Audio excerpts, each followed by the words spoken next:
Hello there guys, Get Your Place here, and today I will be commentating on an Age of Empires 2 game that I played quite recently.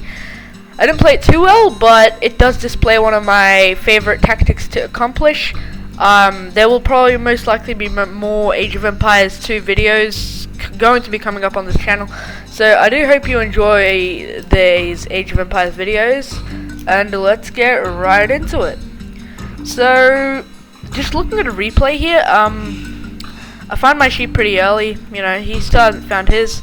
Just trying and kind of getting the wood.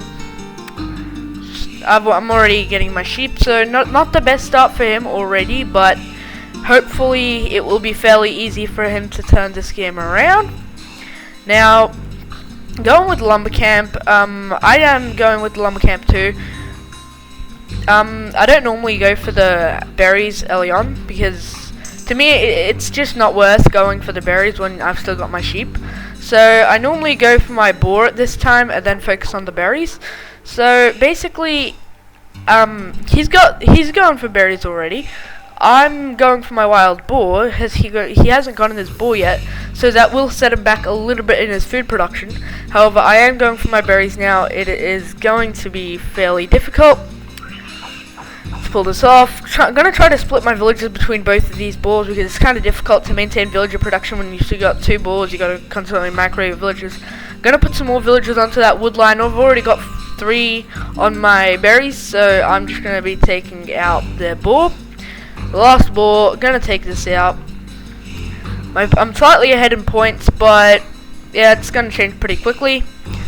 The villagers over here. His villagers are focusing a fair bit on berries. I've got 4 villagers on berries now, 6 on sheep, and I do believe I will soon start going for the deer, because normally at this stage I do start going for the deer when I'm done with my boars. I just have 9 villagers collecting the boar, and then I do go for my deer. So hopefully that did work. Now, here this replay, it's kind of interesting in the Dark Age because it leads up to the entire economical build-up of all players. So, gonna try to get all my resources in there correctly, getting all the resources I need to advance to the next stage. Already advancing to feudal, in fact. Doing a pretty fast castle. I don't really do fast castles on 26 or 27 or 25 villages. I don't like those sorts of castles. I'd rather go later into the feudal age, and in order to do that, why I do it, why do I go later in the feudal age, is so that it's actually worth more getting the wheelbarrow at the start, rather than actually having to, deal with the harder stuff.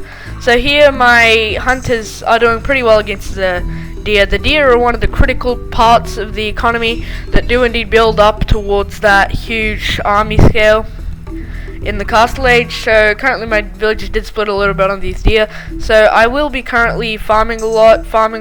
I'm not sure I'm going to bring these 3 guys to work, hopefully soon, because having idle villagers is not the best. Okay, put them onto the wood line. Currently trying to get a couple of resources in, getting that barracks down, gonna get the 2 archery ranges hopefully soon, but I do get the second one a little bit later, so should be researching some stuff in here soon. I'm gonna have the villagers soon. Gonna be making cavalry archers out from this. Gonna be soon collecting gold as well. I've already got a fair amount of villagers collecting gold. Gonna start producing cavalry archers. All 4 cavalry archers there. Blacksmith currently idle. Should be doing something, but it's not the best this game. It's not the best I've played. I have played better. And for those of you who are wondering, my rank is not very high. It is 1,620, so I hope that's going to go up. But this 1v1 kind of shows me after this 1v1, I kind of stopped stockpiling resources in the Castle Age a lot after I had my Cavalry Archer Rush, because then I just ended up without gold in the Imperial Age, and I could just be laying a lot more pressure on them in the Castle Age. So I will try to be getting these 2 archery ranges to work. However, again, this was not my most well played game. I do make a couple of mistakes, like I am stockpiling a fair bit of wood and gold here. I should be turning that into cavalry archers, hopefully, but I'm getting my second town center down finally, because I managed to pick up enough wood to do that. He's put his second town center down, tried to stop the creation of it, but I just couldn't. He's got his skirmishers here waiting for my cavalry archers. Getting some more cavalry archers is nice, just keep the pressure down on them and try to not let them to regenerate from the economical damage I've currently dealt to his economy. Hopefully the second town center has indeed gone up. A couple of vital villages, going to change that right away. Got my third town center up in the north here, collecting gold along with my lumber camp with a fair bit of villages on it. Again, doing damage to his economy at this stage. Trying to deal as much economical damage as I possibly can. Gonna deal through with these two archery ranges because this is the stage where I start stockpiling resources. Really should be making more units. I should be turning those resources into cavalry archers, but currently I'm worried about pikemen because I do see it's going slightly into knights. So I do want to get as many pikemen now as possible right now, because right now at this stage I don't know whether he's going to continue making knights or is he going to just stay with that. But I do see my scout does see 3 of his knights, so kind of do notice that. Got my villages over here, all my town centers hopefully working. Yep. The large majority of my town centre is working. Got my food, spending the food on villagers. Don't really have a lot of food. Should be turning more wood and gold into cavalry archers, but to be honest, stockpiling a little bit. Again, this is not my best played game. I have played better games. So currently, these 2 villagers continuing farming, making more farms. At this stage, it's pretty much GG because I have a much larger economy than him. I've got 400 more points on him, so I am going to be able to wonderfully sneak into that wall directly there. And now it's pretty much the 2 armies colliding. His monk goes down.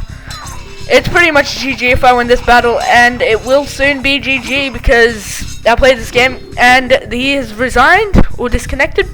And in my opinion, he should have, because he just lost his entire military. I would have just gone raiding here, and hopefully that would have ended in victory as well. So he kind of did resign with some sense there.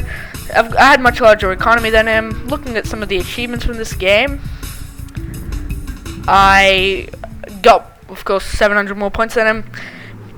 Military stats, he got more units killed, he got more units lost, of course. He had a slightly larger army than me, had slightly more trash units in that army. Economically, I did everything better except for stone. He actually collected stone. I did not collect any stone in that game.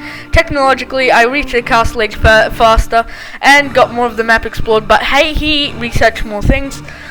I had more villages, a lot more villages, like it's 28 or something, I don't even know, 27 more villages than him. And on the timeline, it's not really much. You can just see at the end, my entire area is just much larger than his. You see that large drop-off in military there at the end. And that is pretty much the end for this commentary.